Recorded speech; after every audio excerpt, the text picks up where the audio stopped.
ఒడిశాలోని పూరీలో జగన్నాథుడి రథయాత్ర ప్రారంభమైంది. దేశం నలుమూలల నుంచి తరలి వచ్చిన భక్తులతో పూరీ నగరమంతా కిటకిటలాడుతుంది. సుందర రథంపై మహిమాన్విత జగన్నాథుడు ఆయన సోదరుడు బలభద్రుడు, సోదరి సుభద్రతో కలిసి ఊరేగింపుగా గుండించ ఆలయానికి వెళ్తున్నారు. అక్కడ వారం రోజుల పాటు ప్రత్యేక పూజలు అందుకోనున్నారు. ఆ తర్వాత తిరిగి పూరీ ఆలయానికి చేరుకుంటారు జగన్నాథుడు.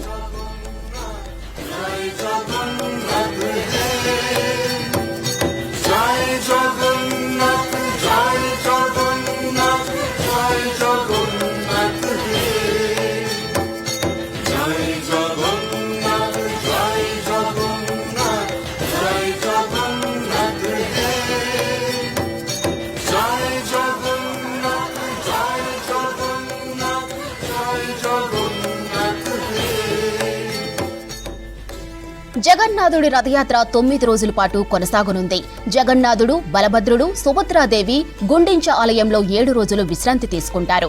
ఆ తర్వాత బహుదాయాత్రతో తిరిగి ప్రధాన ఆలయానికి తిరిగొస్తారు. జగన్నాథుడి కోసం 200 టన్నుల బరువు, 45 అడుగుల ఎత్తున్న రథాన్ని సిద్ధం చేశారు. మరోవైపు రథయాత్ర చూడటానికి దేశ విదేశాల నుంచి లక్షలాది మంది భక్తులు తరలివచ్చారు.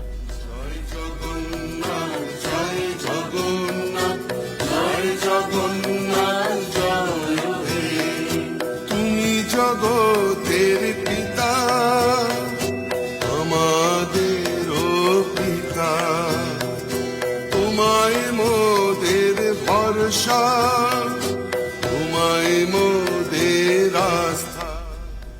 పూరీలో ఏఏ బేస్డ్ సీసీ కెమెరాలతో ఇంటిగ్రేటెడ్ కమాండ్ కంట్రోల్ సెంటర్ను ఏర్పాటు చేశారు అధికారులు. ట్రాఫిక్, పార్కింగ్ సమస్యలను నిరంతరం కమాండ్ కంట్రోల్ సెంటర్ నుంచి పర్యవేక్షిస్తున్నారు. అలాగే భక్తుల రద్దీ, వాహనాల రాకపోకలపై డ్రోన్లతో ఎప్పటికప్పుడు మానిటరింగ్ చేస్తున్నారు అధికారులు.